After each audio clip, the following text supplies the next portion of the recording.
Благодарам, колега Джафери. Господине Заев, прво, во темата, добро што сте го повлекле овој контроверзен закон за протести, но тоа само покажува дека во вашата влада немате добри правници,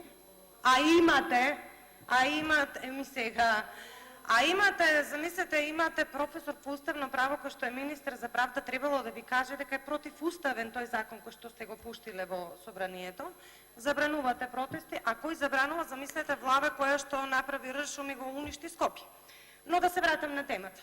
Вообичаено кога имаме реконструкција на влада или предлог на нов заменик министер или министер, не ги коментирам персоналните решенија, затоа што нели треба време да се види дали тој човек нешто ќе покаже некакви резултати, но овој пат морам да искоментирам нешто што не засмета, а требало да ви засмета и вас.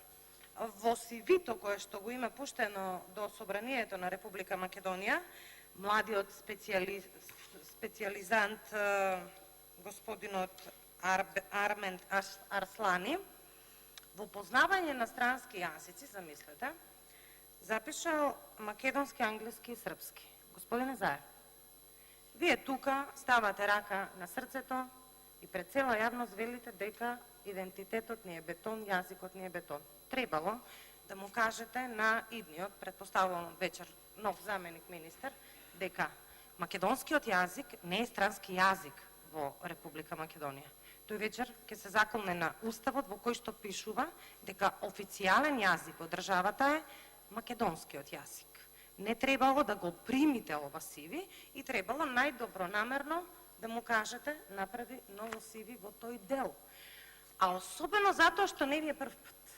Имавме, јавноста беше сведок минатата недела на министер кој што не знае да одговори на македонски јазик, говори на англиски јазик, не сака да комуницира, не знаел македонски јазик, не знам како комуницирате во владата, предпоставувам и англискиот е дел од службената комуникација на влада, но како и да е, ова не требало да стои. Ова требало вие да го вратите. Ако не вие, бидејќи сте премиер, имате стручни служби, требало да кажат, аманте доста вака негативни поени на премиерот му давате вака. Стручните служби ваши требало ова да го видат и да речат ова не треба да стои. Странски јазик во Република Македонија не е македонскиот јазик. Околу останатите теми за тендерите, за здравството како една од најкритикуваните области ќе говориме подоцна. Благодарам.